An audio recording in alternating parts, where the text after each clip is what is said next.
Hi there, this is Alisa, and I'm coming here to you today to talk about 2-year-olds and 3-year-olds, and I plan to do that on a couple of different levels. So, one being how we want to interact with 2-year-olds and 3-year-olds, and especially if you're a parent, what that might look like, and just what those little ones are starting to go through in their journey in this life. And then the other aspect that I want to talk about is our own inner 2 and 3-year-old. So this is one of my favorite topics. I may follow up with it, and if you like anything that you hear, then please give me some feedback and let me know what else you might want to hear more of. Like I like to do, I would like to light my candle here because I do like this space to feel sacred, a place of learning,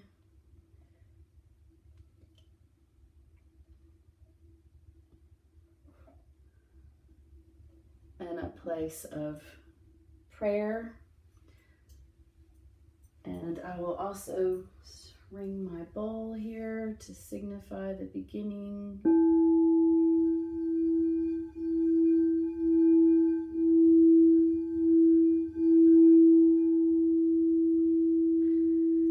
So as you join me, maybe you can be in a place where you can get comfortable, take a deep breath,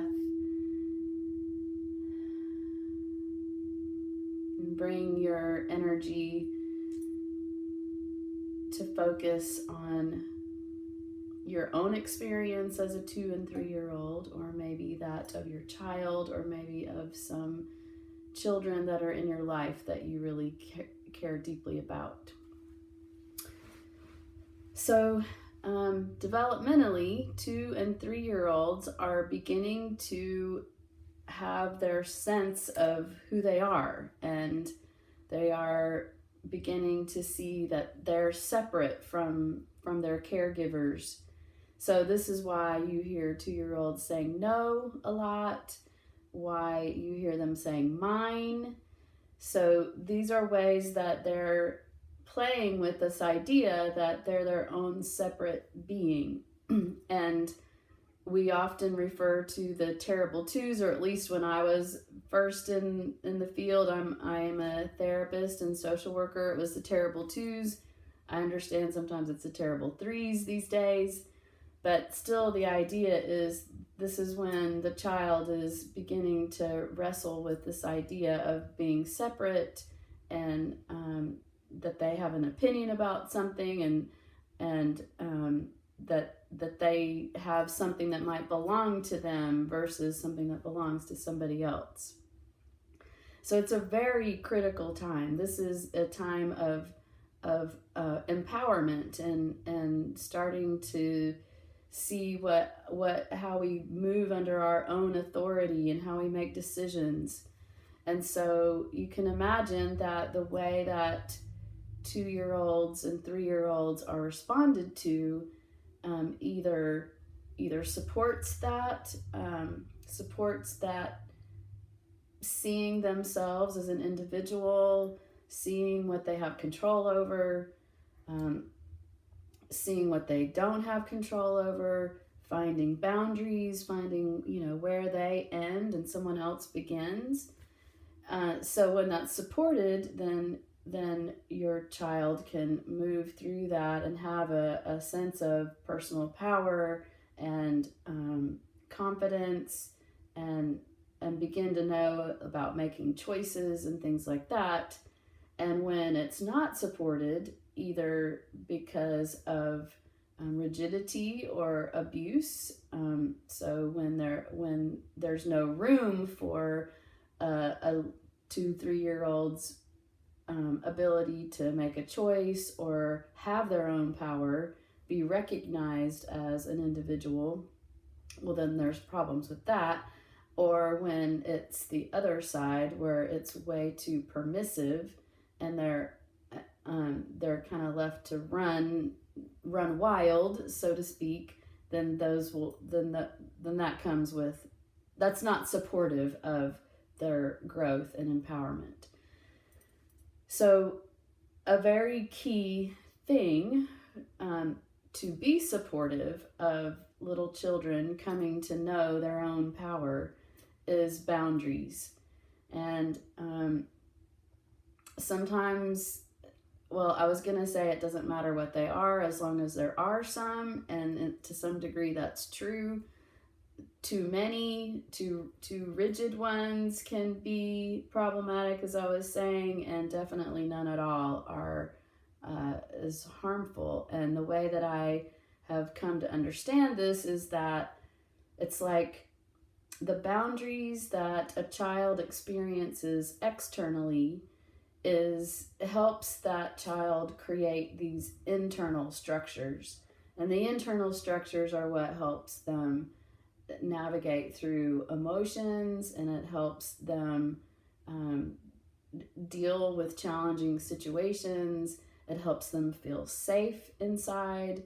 So creating safety externally by setting boundaries, not just by making sure that your child is safe from physical danger, but also from that running up against a boundary and saying, oh, this is where this stops. So for example, structures such as bedtimes and how we go about eating, and what kind of behavior is acceptable inside the house, what kind of behavior is more for outside the house. These are all areas of setting boundaries. And even though you might not have an issue with something, say, you really don't care if your little child jumps on the bed. Well, there's some things to consider about that, because if you don't want your child to jump on the bed or the couch or whatever when you go to someone else's house, or to be jumping on the beds at the store, then you want to have the same kind of boundaries inside your house. And then the other thing is, there's going to come a time when you're not in the house and there's something that's dangerous, and you need for your child to recognize that when I ask you to do something, or when I set this boundary, then this is how we follow through with it. So that will be dangerous. So when you practice on things like jumping on the bed, or throwing the ball on the house, or whatever the case may be, you're practicing on something that's not a dangerous situation, and your kiddo is learning how this thing goes. And there's a process to go through for setting boundaries. And if people are interested in that, I'll do another video specifically about that. And then, it also helps children to get an experience of feelings. So oftentimes when we set boundaries with little ones, they're unhappy about that. Maybe they get angry about that. And they get to have this experience of expressing their emotions. For some adults, that feels really uncomfortable. It feels uncomfortable that maybe their child is angry with them, maybe their feelings are hurt, maybe they're not getting to do the thing that they want to do, and that hurts the parent. So, but all of those feelings, all of those experiences that children go through when they're told no, or no, that's not for doing, it's having them get to have a supported experience of some discomfort, and realize that they can handle that there's this structure inside now that's reflected in their outside world. So I think that's all I'm going to say about the boundaries right now. But along with that is this idea, or this reality of temper tantrums. So little ones are known for throwing these temper tantrums, and that is often socially not appropriate, or it doesn't really work in society to scream your head off or make a scene. And so there can be some feelings that parents or caregivers have around temper tantrums. It's not nice, it's not good. But I'm here to tell you that your 2 and 3-year-old having temper tantrums is just fine. That is how they are beginning to express their sense of disappointment, or the fact that there is this boundary, and be able to be unhappy about it, to know that their opinion is different than someone else's. As I'm talking about this, I am wondering, maybe there wouldn't be as much of a need for temper tantrums if we were more in the habit of just acknowledging these daily frustrations and making some space for feeling angry, feeling upset, feeling scared, all of those range of emotions that our children will go through, and that our own inner children hold on to. So I often look at both sides. I guess my experience and my thought, and then this might be based on my own personal journey too, which I'll share, is that bring it on. Like, let's have this temper tantrum. I'll create some space for you that's safe. I'm going to honor your emotion, get it all out, and then we can move on and do the next thing.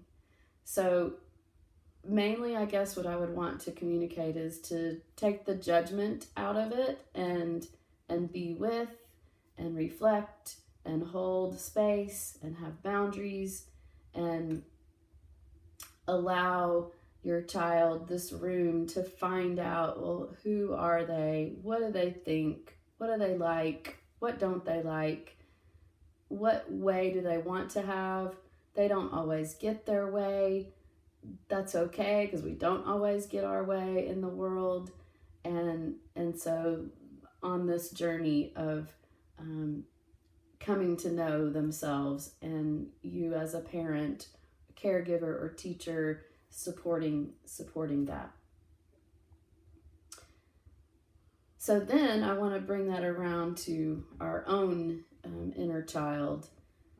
One thing I'll share, or I guess as a way to start us off, is I remember having a dream many years ago of a very violent little boy, like about 3 years old little boy, who was causing physical harm to other people.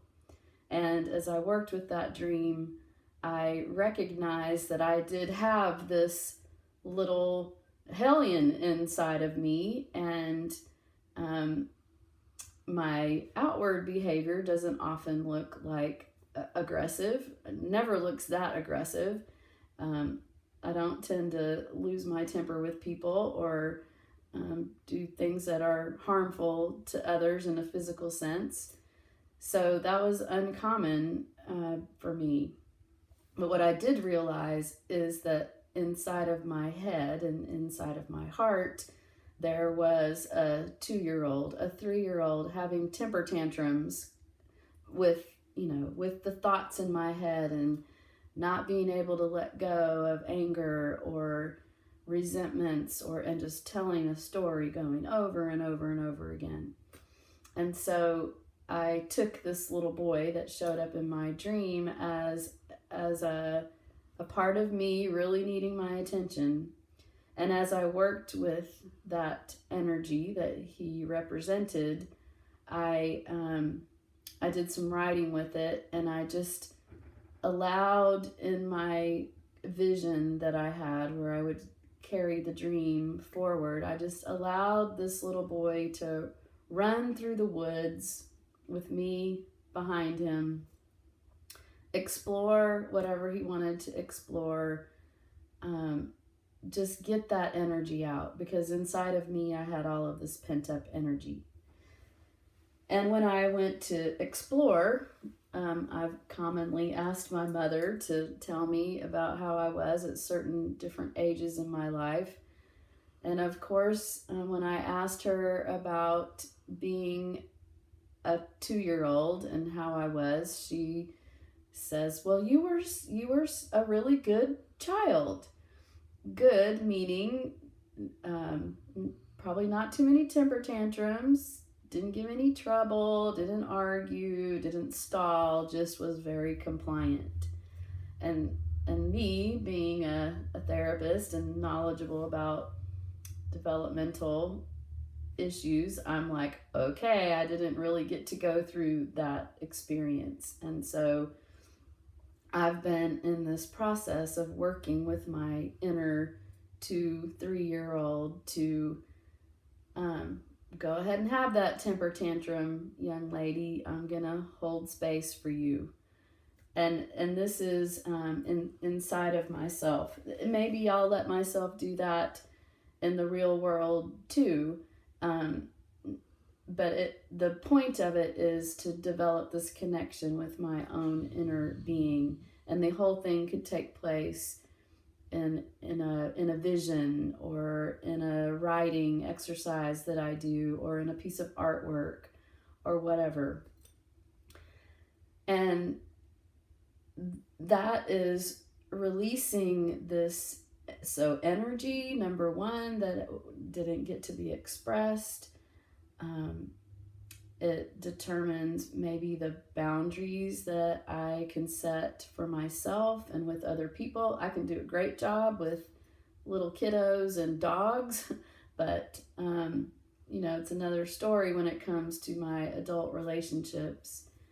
And it has to do with just my sense of myself. So this has been the journey that I have been on, is to heal this, to ground more in, to develop this connection with my own inner child, and especially the one I'm focusing on today, that 2-3-year-old.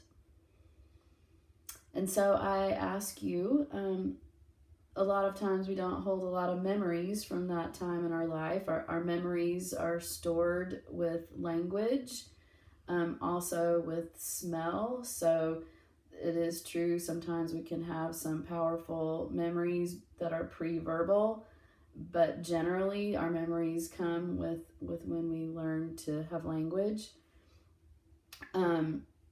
So, you might have to do some asking. You might have to look to your dreams. They can give you all kinds of information. And just doing some inner work and exploration. Sometimes it's a little bit of a detective work, like what your family was like. Maybe you saw how things were with your siblings. Maybe your personality being very different than them. So you can kind of like put 2 and 2 together to come up with a reasonable rendition of what happened. And if your parents are alive and willing, that's a great source. So I encourage those conversations. They can be quite intimate in bringing us together too. I love little 2 and 3-year-olds. My nieces and nephew, I loved being with them when they were that age. I have one niece in particular who I had so much, respect for, because she didn't mind having her temper tantrum or speaking her mind. I know another little 3-year-old that I love dearly, whose mother calls her a force of nature. And there's been times when I will put those little pictures up of those children to honor this place in me that wants to come forward and didn't get that chance because of many things, life circumstances, my personality, family dynamics, the year that I was born, all those things factor in. So we're also just talking about, when we're talking along these lines, this is an issue of claiming our own personal power. And I made another video about that, which I think will be obsolete now. But when we're working on trying to find our power, step into our power, claim our own authority, this is the time that we're talking about. And so if you're finding particular challenges in your journey around that, around feeling empowered in your life, you might look here. So I think that will be all for today. I would ask you if you have found some value in this video, if there's something that stirs you, please make a comment of it. Visit my website, which is www.i4heart.com.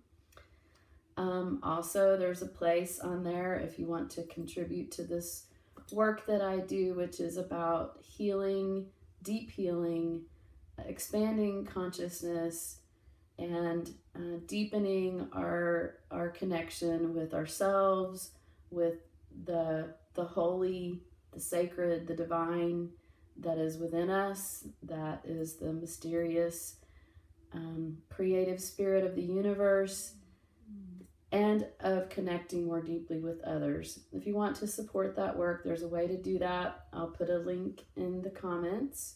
Please leave your comments and subscribe to my channel if you like what you hear. And if you have a subject that you're particularly curious about, well, try me out and I'll see if I can talk on it one time. All right. Well, from my heart to yours, we put in our container all the names of all of those precious 2- and 3-year-olds that are in our lives, and our own precious 2- and 3-year-old that lives in our hearts. And here's to healing and growth and empowerment. Thank you.